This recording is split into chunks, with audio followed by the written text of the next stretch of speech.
Hi everybody, this is Stoichiometry worksheet number 2, and it is a think aloud. So I'm going to be talking at myself and I'm going to be talking at you. And I'm going to get started real quickly here. I got to do this in under 15, so wish me luck for both our sakes. So our first problem here, we have iron reacting to water to form an iron oxide and hydrogen gas. So remember, you're always going to be searching for what you know and what you want to find out. So when I read through this, I got to read through it very carefully. I'm going to look for how or what or some kind of questioning word. So how many moles of iron oxide are going to be formed? So that means produced.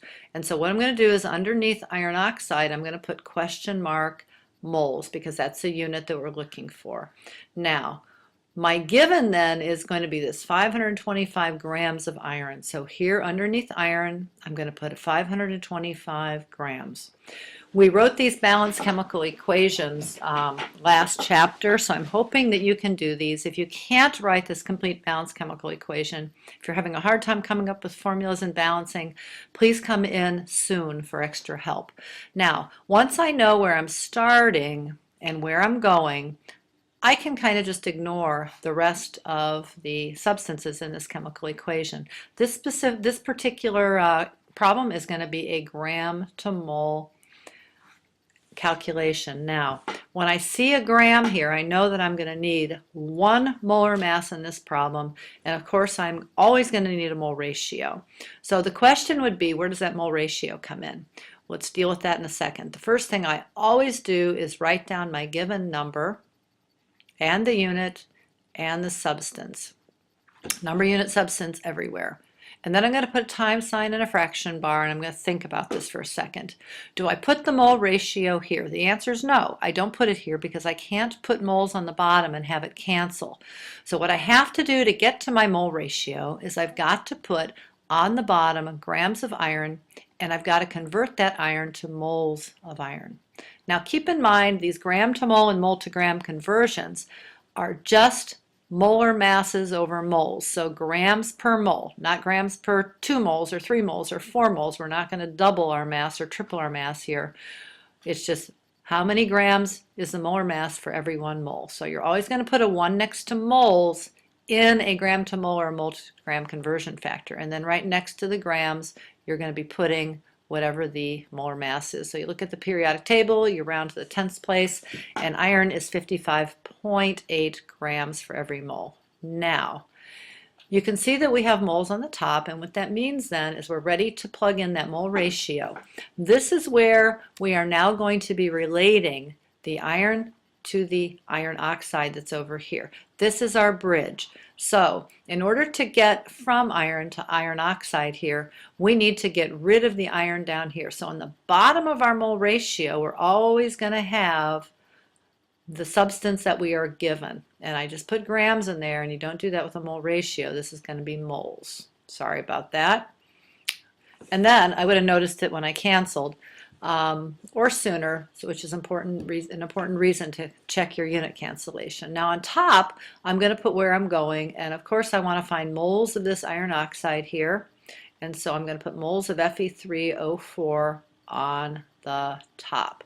So now it's time to look at my coefficients. I've got a 3 next to iron, so I'm going to move that 3 down here. This is the only place I'm ever going to put my coefficients from the chemical equation, is in this mole ratio. In front of the iron oxide here, I have nothing, so that means I have 1 mole of iron oxide for every 3 moles of iron. Now, when you go ahead and you do this math, always make sure that your units cancel. Always make sure that next to gram you have a molar mass, and then in a gram to mole or a mole to gram conversion factor, you're always going to have 1 next to the moles, and then in the next fraction here, this is our mole ratio. So you can have other numbers besides 1 right here next to moles, because that's where you're going to be pulling down your coefficients. Now, when you do your math, you're going to answer in 3 significant figures, and you're going to multiply across the top. 525 times 1 times 1. You're going to divide by 55.8, and then you're going to divide by 3. Remember, you always divide by all of your denominators. So go ahead and check that answer online, and we're going to move on to the next slide. In this particular problem, we're going to be looking at the decomposition of potassium chlorate into potassium chloride and oxygen. You've already written this balanced equation. Hopefully, go ahead and make sure that it's correct. Now, what we're starting out with is this potassium chlorate here. So you can see, if you look back up to the problem, that you have 4.67 moles of potassium chlorate. So I'm going to write that right under here.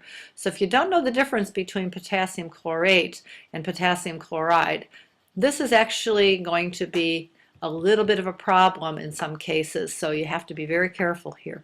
So here is my number and here is my unit. So what am I finding? If I look up, it says how many moles of oxygen are going to form. So I have question mark moles under here. I'm going to throw out this potassium chloride because I'm really not concerned with it anymore. And I'm going to circle up my two substances that I'm concerned about. Now, this problem is my favorite type of problem because it's so easy. I don't even have to look at a periodic table. I do not need a molar mass. This is a mole-to-mole problem. And so the only thing I'm going to need to do here is to come up with a mole ratio after I put my given down. So I'm going to put my given down now. That given is going to be my 4.67 moles of potassium chlorate, KClO3. And then what's going to happen here, as I said before, all I need is a mole ratio. What goes in the bottom? The substance I want to get rid of goes on the bottom. So I'm going to put moles of KClO3 on the bottom. And then on the top, of course, I'm going to put the moles of what I'm going to. So in this case, it's going to be moles of O2. So now I look at the coefficients.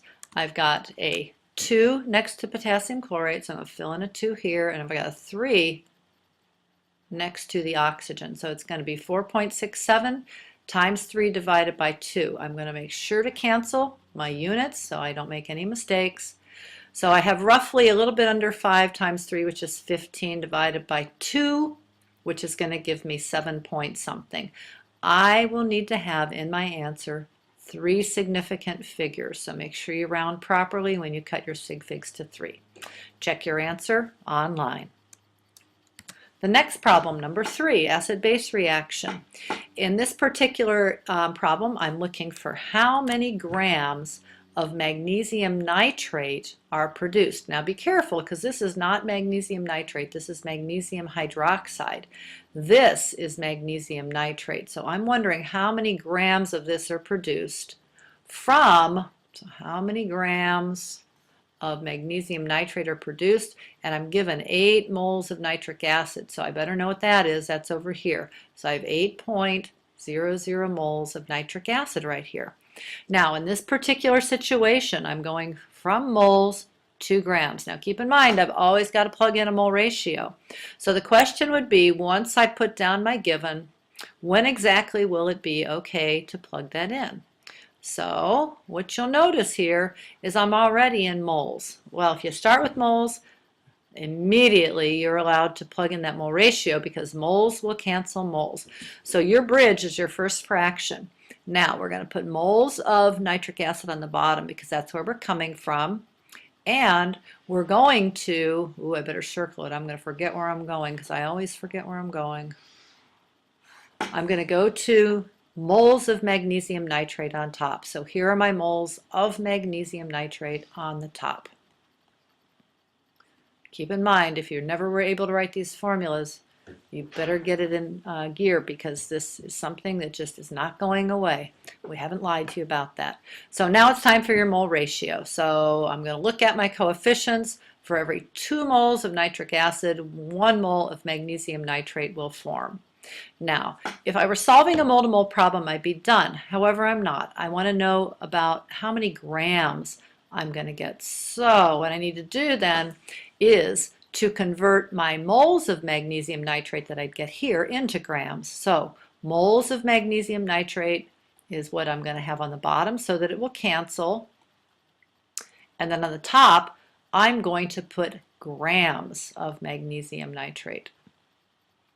Now, I think I remember the molar mass of this off the top of my head. I apologize if it's incorrect. I think it's 148.3 grams for every mole of magnesium nitrate. Now I'm going to go back and make sure my units cancel. Moles of nitric acid, that looks good. My givens here. Here's my mole ratio. I'm crossing from nitric acid to magnesium nitrate, so that looks good, a 2-to-1 ratio. And then my moles of magnesium nitrate cancel. I make sure I have a 1 in my mole to gram conversion factor next to moles, and then of course my molar mass on top, and I always want to double check that. So since I have 3 significant figures in my given, then what I'm going to end up with is 3 significant figures in my answer. So if you just take a look at this, it's 8 times 1 times 148.3 divided by 2 divided by 1. So 8 divided by 2 is 4, and 4 times about 150 is under 600. So you're going to have a number that's in the ballpark of 600. However, if you're not thinking along these lines and you punch some strange number in, you're not going to recognize it unless you go through that mental math. So take the time to do that to see if things make sense. So I went from moles to grams here. Okay, one more problem, and it's a combustion problem. I love these. In this combustion problem, we have hexane reacting to oxygen, CO2, and H2O, as you know, are our products. So what are we looking for? We're looking for how many grams of CO2 are produced. So if you read through, we want to find out how many grams of CO2 are produced. And then we have to have a given, obviously, so that's going to be my 2.50 grams of hexane. Now, what I can see here is I've got a gram to gram problem. So I'm going to have 1 mole ratio, because I always have to have a mole ratio, and I'm going to have 2 other conversion factors. One of those is going to be grams to moles, and then I can go to my bridge, and then I'm going to go from that bridge to converting to grams. So I'm going to start with my given, 2.50 grams of C6H14. Now, can't plug in my mole ratio yet because I have grams there. So what I have to do is I have to do a gram to mole conversion before I can plug in that mole ratio. My mole ratio is going to go here. So I have moles of hexane, and I'm running out of space, so I'm going to put an H there for hexane. I don't want you doing this. I'm just doing it because I only have a limited amount of space. Since this is a gram to mole conversion factor, I'm going to put 1 next to moles, and then my molar mass is going to go next to the hexane. So it's 6 times 12, so if I'm 6 feet tall, I'm 72 inches, plus 14.1. So 72 plus 14 is 86.1 grams for every mole of hexane. Now, grams of hexane cancel. So I'm going to be going from moles of hexane to moles of CO2. I have to start with what I'm getting rid of on the bottom, which is hexane, not hydrogen. Remember, I'm saving space.